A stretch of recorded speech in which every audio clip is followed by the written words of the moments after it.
اس سال محرم الحرام ایسے موقع پر آ رہا ہے جب قائد ملت جعفری آغا سید حامد علی شاہ موسوی پوری ملت اسلامیہ کو جدائی کا داغ دے کر دائی اجل کو لبیک کہہ چکے ہیں، اور امام حسین علیہ السلام کا غم قائد محترم کا ہمیشہ اوڑھنا بچھونا رہا، اور ان کا یہ فرمان پوری قوم کے قلوب و اذان پر نقش ہے کہ کربلا سے بڑا کوئی صانع اور حسین علیہ السلام سے بڑا کوئی مظلوم نہیں، لہٰذا آقا موسوی کی تعلیمات اور فرمودات کے تحت آقا موسوی کے رحلت پر تعزیتی سلسلہ موقوف کرنے کا اعلان کرتے ہوئے قائد ملت جعفری آغا سید حامد علی شاہ موسوی کی ہدایت اور رہنمائی کی روشنی میں تیار کردہ یہ پریس کانفرنس اور ضابطۂ عزاداری آپ کے گوش گزار کرنا چاہتا ہوں۔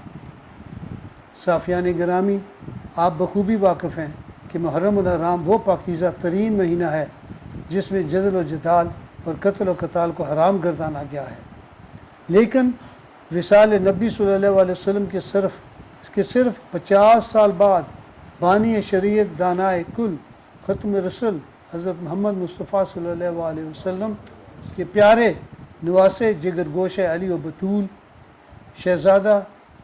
شہزادہ کونین حضرت امام حسین علیہ السلام کو ان کے پاکیزہ اصحاب و نثار اور اہل بیت اطہار علیہ السلام کے ہمراہ بے آب و گیا تپتے صحرا کربلا میں ظلم و بربریت سے شہید کر کے اس پاکیزہ مہینے کی حرمت کو بے دردی اور صفاکی سے پامال کیا گیا۔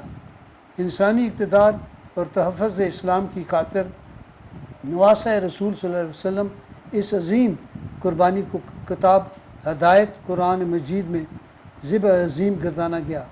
اسی لیے شاعر مشرق نے فرمایا، غریب و سادہ رنگین ہے داستان حرم، نہایت اس کی حسین علیہ السلام، ابتدا ہے اسماعیل علیہ السلام۔ جس طرح اللہ نے قربانی اسماعیل کی یاد کو مناسک حج کی صورت زندہ و جاوید رکھا، اسی طرح قربانی حسین علیہ السلام کو زندگی و تابندگی شاعر عزاداری نے عطا کی۔ آج ہر بات ضمیر انسان نواسۂ رسول کی مظلومانہ شہادت کے غم میں سوگوار و عزادار ہے، اور کیوں نہ ہو، نبیوں کے سردار حضرت محمد مصطفیٰ صلی اللہ علیہ وسلم خود غم حسین میں گریہ ماتم کنا نظر آتے ہیں۔ مسند احمد کی صحیح حدیث میں روایت ہے کہ امیر المومنین علی المرتضیٰ علیہ السلام فرماتے ہیں کہ ایک دن میں نبی کریم صلی اللہ علیہ وسلم کے پاس گیا تو دیکھا آپ کی آنکھوں سے آنسو بہہ رہے ہیں۔ میں نے کہا، اے اللہ کے نبی، کیا کسی نے آپ کو ناراض کر دیا؟ آپ کی آنکھوں سے آنسو کیوں بہہ رہے؟ آپ صلی اللہ علیہ وسلم نے میرے پاس ابھی جبرائیل علیہ السلام اٹھ کر گئے ہیں، انہوں نے فرمایا، مجھے بتایا کہ حسین کو فرات کے کنارے قتل شہید کیا جائے گا۔ اس طرح حضرت عبداللہ بن عباس رضی اللہ عنہ سے روایت ہے کہ میں نے ایک دن دوپہر کو نبی کریم کو خواب میں دیکھا، آپ کے بال بکھرے ہوئے اور گرد آلود تھے، آپ کے ہاتھ میں خون کی ایک بوتل تھی۔ میں نے پوچھا، میرے ماں باپ آپ پر قربان ہو جائیں، یہ کیا ہے؟ آپ صلی اللہ علیہ وسلم نے فرمایا، یہ میرے فرزند حسین علیہ السلام اور ان کے ساتھیوں کا خون ہے۔ میں اسے صبح سے اکٹھا کر رہا ہوں۔ گویا امام حسین علیہ السلام کا غم منانا سنت رسول ہے۔ امام حسین علیہ السلام سے نبی کریم صلی اللہ علیہ وسلم کی انوکھی اور بے مثال محبت سے شیعہ سنی حدیث اور تاریخ کی کتب بھری پڑی ہیں۔ رسول صلی اللہ علیہ وسلم نے فرمایا کہ حسین علیہ السلام مجھ سے اور میں حسین علیہ السلام سے ہوں۔ اللہ اس سے محبت کرتا ہے جو حسین سے محبت رکھتا ہے۔ حضرت ابو ہریرہ رضی اللہ تعالیٰ عنہ سے روایت ہے کہ ہم آقا مولا رسول اللہ علیہ وسلم کے ساتھ نماز عشاء ادا کر رہے تھے. جب آپ سجدے میں گئے تو حسن اور حسین علیہ السلام آپ کی پشت مبارک پر سوار ہو گئے. آپ نے سجدے سے اس وقت تک سر نہ اٹھایا جب تک حسین علیہ السلام اپنی مرضی سے نہ اتر گئے. نانا نے حسین علیہ السلام کے ساتھ سجدہ طویل کیا تھا. نواسا نے نانا کا قرض اتارتے ہوئے سجدہ خلق میں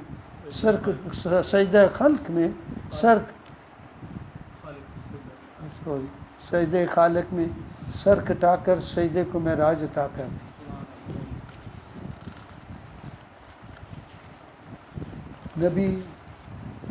نبی کے راج دلارے حسین علیہ السلام نے یزیدی ملوکیت کے خلاف قیام کر کے رسالت کے حقیقی وارث ہونے کا ثبوت دے دیا اور بتا دیا کہ میں موت کو سعادت، کامیابی اور ظالم کے سامنے سر جھکانے کو آر سمجھتا ہوں. حسین علیہ السلام نے نانا کے دین کو بچانے کے لیے 28 رجب کو مدینہ چھوڑا، 8 ذی الحج کو مکہ میں حج کو عمرے میں تبدیل کیا اور 2 محرم کو کربلا وارد ہو گئے. 7 محرم کو قافلہ حسینی علیہ السلام پر پانی بند کر دیا گیا اور 10 محرم کو تبت سرائے کربلا میں آپ نے اپنے 72 جانثاروں کے ہمراہ جان کے نذرانے پیش کر کے حضرت ابراہیم علیہ السلام کی قربانی کو 4 چاند لگا دیے. مظلوم کربلا نے شہادت کو معراج عطا کر فرمائی اور بیعت یزید سے انکار کر کے واضح کر دیا کہ اللہ کے خالص بندے کسی دور اور کسی مقام پر بھی باطل کے سامنے ہرگز نہیں جھکتے. لکھ دیا تاریخ کے ماتھے پر حرف لا الہ لاج رکھ لی دین کو شبیر علیہ السلام کے انکار نے. جناب صحافی برادران، امام حسین علیہ السلام کی قربانی کسی ایک فرد، قبیلے، علاقے کے لیے نہ تھی، بلکہ انسانی اقتدار اور آدم سے لے کر ختم الانبیاء تک ہر نبی صلی اللہ علیہ وسلم کی محنتوں کے تحفظ کی خاطر تھی. اسی لیے اس قربانی کے ثمرات سے دنیا کا ہر بشر مستفید ہو رہا ہے. ہر ملک مذہب میں حسینیت علیہ السلام کا ڈنکا بج رہا ہے. دونوں جہان کا راج دلارا حسین علیہ السلام ہے. ہر قوم کہہ رہی ہے ہمارا حسین ہے. آج محرم الحرام کا چاند ایسی صورتحال میں طلوع ہو رہا ہے کہ جب ظلم پوری انسانیت پر اپنے پنجے گاڑ چکا ہے. پاکستان سمیت تیسری دنیا کے تمام ممالک کی معیشتیں IMF، ورلڈ بینک جیسے اداروں کے سرمایہ داری نظام کے پنجہ استبدار میں پھنس چکی ہے. ظلم کی حد ہے کہ فلسطین پر صہیونیت کے غاصبانہ قبضے کو خود مسلم ممالک سے توسیع کی سند ملتی چلی جا رہی ہے. کشمیریوں کو ان کی اپنی زمین پر اجنبی بنانے کے لیے مودی آرٹیکل 370 کا خاتمہ کر چکا ہے اور مظلوم کشمیری 3 سال سے محاصرے میں ہیں، جبکہ عالمی اداروں کی زبانوں پر تالے لگے ہوئے ہیں. ظالمین کا ظلم بڑھتا چلا جا رہا ہے اور مظلومین کی فریاد و فعان اہل دل کے سینے چھلنی کر رہی ہے. اس ظلم اور جبر کے دور میں اگر مظلوموں اور انسانیت کی کوئی پناہ گاہ موجود ہے تو وہ فقط حسینیت ہے.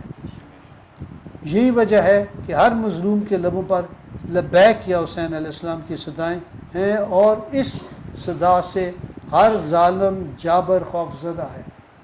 یہی سبب ہے کہ ہر ظالم کی یہ ہمیشہ کوشش رہی کہ ذکر حسین علیہ السلام کو مسدود کر دیا جائے. اسی لیے جیسے ہی محرم آتا ہے بعض قوتیں اسی صدا سے ہر ظالم بعض قوتیں اسے ہوا بنا کر پیش کرتی ہیں، لیکن وہ اپنی سرتوڑ کوشش کے باوجود ذکر حسین علیہ السلام کی اثر پذیری کو کم نہ کر سکی۔ عزادار عزیزان گرامی، یہ بھی بتاتا چلوں کہ محرم الحرام 1444 ہجری کے ساتھ ہی اسلام کے 1413 عیسوی کے ساتھ ہی اسلام کے موسنوں کی نشانیوں پر ڈھائے جانے والے بدترین ظلم انتہا میں جنت البقیع کے سانح فابیہ کو بھی 100 سال مکمل ہو رہے ہیں۔ لہٰذا آئندہ پورا سال ہم خاتون جنت فاطمہ الزہرا اہل بیت اطہار علیہ السلام کی پاکیزہ صحابہ کبار رضی اللہ امہات المومنین کے مزارات مقدسہ کی بحالی کی عالمی تحریک کے مؤسس آغا سید حامد علی شاہ موسوی کے فرمودات کی روشنی میں شاعر اللہ کی عظمت رفتہ کی بحالی کے سال کے طور پر منائیں گے۔ ضابطۂ عزاداری کے نکات کے اعلان کرنے سے پہلے میں تمام سیاسی دھڑوں اور جماعتوں کے قائدین و کارکنوں سے یہ امید رکھتا ہوں کہ ایام عزا کے حسین علیہ السلام کے دوران ملک میں جاری سیاسی رساکشی سے پرہیز کرتے ہوئے محرم الحرام کے تقدس کو مجروح نہیں ہونے دیں گے۔ تحریک نفاذ فقہ جعفریہ نے عزاداری کی سہولت کے لیے ملک بھر میں محرم کمیٹی عزاداری سیل قائم کر دیے گئے ہیں، جس کے مرکزی convener colonel retired S Kazmi ہوں گے۔ اسی کے ساتھ میں آئندہ محرم الحرام کے لیے 14 نکاتی ضابطۂ عزاداری کا اعلان کر رہا ہوں۔ ضابطۂ عزاداری ایام عزا علیہ السلام 1444۔ عزاداری کے جلوس پہلا، عزاداری کے جلوسوں کی برآمدگی کے سلسلے میں حکومت 21 مئی 1985 کے موسوی جنیج معاہدے کی پاسداری کرے گی۔ 2. وزارت داخلہ وفاقی دارالحکومت تمام صوبوں بشمول آزاد کشمیر اور گلگت و بلتستان میں عزاداری سیل کنٹرول روم قائم کیے جائیں جو 8 ربیع الاول تک کام کریں۔ انہی کے بذریعے میڈیا تشہیر کی جائے تاکہ عزاداروں کے ممکنہ مسائل حل کر سکیں۔ ہر سطح پر انتظامیہ کو TNFJ کی محرم کمیٹی عزاداری سیل کے ساتھ تعاون کی تاکید کی جائے۔ محرم کے مقدس مہینہ میں نواسہ رسول صلی اللہ علیہ وسلم، امام حسین علیہ السلام اور دیگر شہدائے کربلا کی قربانیوں کو اجاگر کرنے کے لیے خصوصی پروگرام پیش کیے جائیں۔ محض حمد و نعت پر اکتفا نہ کیا جائے اور عشرہ محرم میں الیکٹرانک میڈیا پر موسیقی، ڈرامے وغیرہ بند رکھے جائیں۔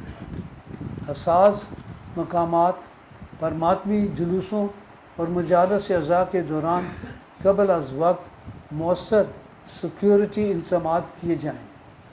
روشنی اور صفائی کو یقینی بنایا جائے۔ بجلی کی لوڈ شیڈنگ نہ کی جائے۔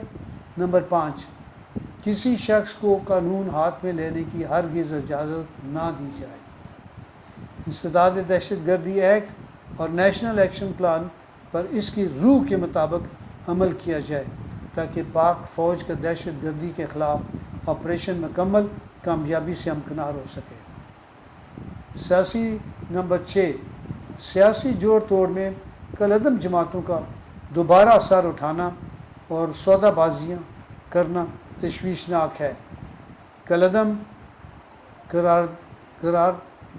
قرار دیے گئے دہشت گرد گروپوں، ان کے سہولتکاروں پر سخت ہاتھ ڈالا جائے اور ان سے کوئی رعایت نہ برتی جائے اور انہیں نئے ناموں سے کام کرنے سے روکا جائے۔ یہ امر باعث تعجب ہے کہ دہشت گردوں کے لیے تیار کردہ شیڈول 4 کو بعض مقامات پر عزاداروں اور پرامن لوگوں کے خلاف استعمال کیا جا رہا ہے۔ اپنے عقائد کے مطابق زندگی بسر کرنے کے خواہش مند پرامن اور شریف لوگوں کے نام شیڈول 4 میں ڈالنا سراسر زیادتی ہے، لہٰذا بے گناہوں کو شیڈول 4 سے فوری نکالا جائے۔ نمبر 8، واعظین اور ذاکرین کی زبان بندی اور اصلاح میں داخلے پر پابندی کی بجائے انہیں باضابطہ عزاداری اور ضابطہ اخلاق کا پابند بنایا جائے۔ عوام پر نمبر 10، عوام افواہوں پر کان نہ دھریں اور کسی بھی ممکنہ مسئلے کو مقامی انتظامیہ اور TNFJ کی محرم کے کمیٹی کے ذریعے حل کیا جائے، قانون کو ہاتھ میں نہ لیا جائے۔ نمبر 12، خواتین مخدرات، عظمت و طہارت اور مرد حضرات اہل بیت طہار اور پاکیزہ صحابہ کبار رضی اللہ کی سیرت و کردار پر عمل پیرا ہوں۔ تمام مکاتب کی عزت و حرمت کا ہر طرح احترام کیا جائے۔ 13، ملکی آبادی میں اضافے کے پیش نظر تعمیر ہونے والی نئی آبادیوں ٹاؤنز میں عزاداری کے پروگراموں کے انعقاد کے لیے سہولتیں فراہم کی جائیں۔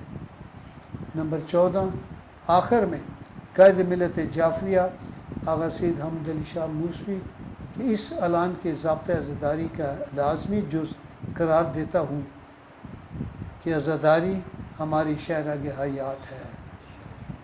دوبارہ میں اس کو دہراؤں گا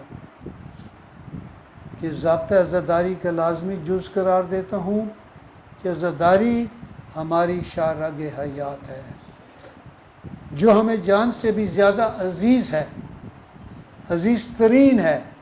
میں کسی قسم کی رکاوٹ اور رخنہ اندازی ہرگز برداشت نہیں کریں گے۔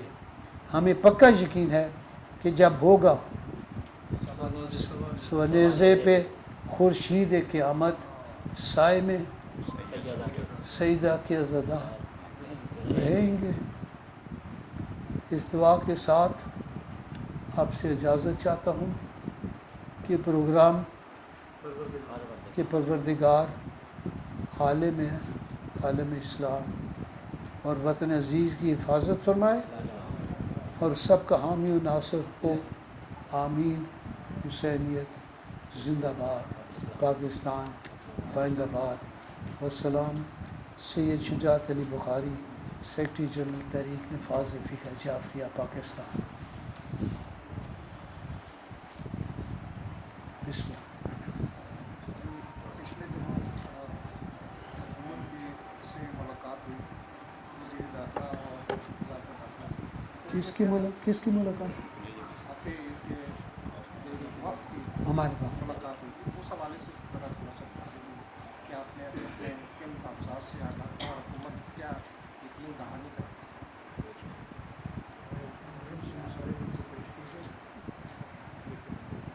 ہم نے محرم الحرام کے مسائل ان کو پیش کیے اور انہوں نے یقین دہانی دلائی کہ ہم اس پر پوری طرح سے عمل کریں گے اور انشاءاللہ پورا تحفظ فراہم کریں گے رضاکاروں کو، عزاداروں کو اور مومنین کو، اور جو بھی وہاں پر مومنین آئیں گے ان کو۔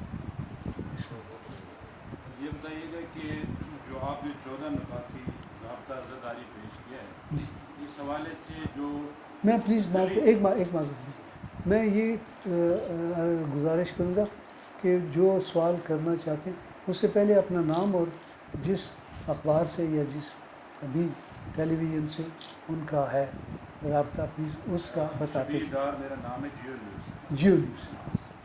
آپ نے 14 نکاتی جو ضابطہ عزاداری پیش کیا ہے، اس حوالے سے آپ نے وفاقی حکومت سے تو بات چیت کر لی ہے، لیکن جو پریشر ہوتا ہے وہ ضلعی انتظامیہ پہ ہوتا ہے، پولیس پہ ہوتا ہے۔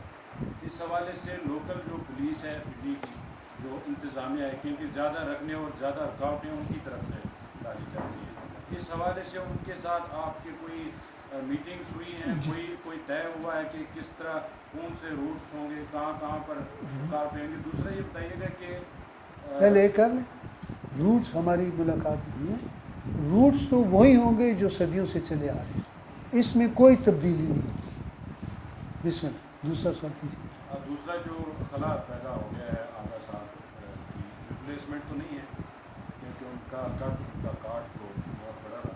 تو اس حوالے سے تنظیمی سطح پہ آپ کی کوئی مشاورت ہوئی ہے کہ ان کی جگہ پہ کون ہوگا؟ قیادت کریں گے. قائد اعظم قیادت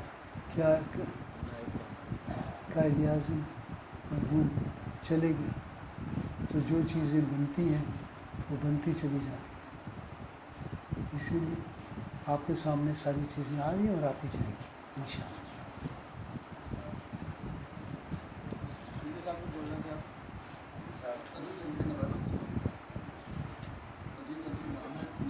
عزیز علوی ماشاء اللہ. تھوڑا اونچا بولیے.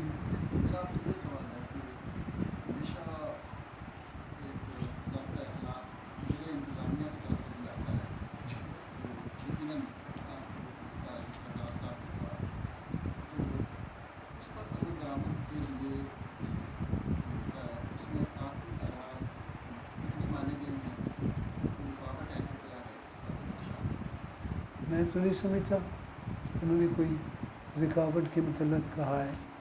رکاوٹ تو ہماری عزاداری میں ہم نے کبھی تسلیم کی نہیں ہے اور نہ کریں گے. نہ ہماری بزرگوں نے کی نہ نسلیں کریں گی.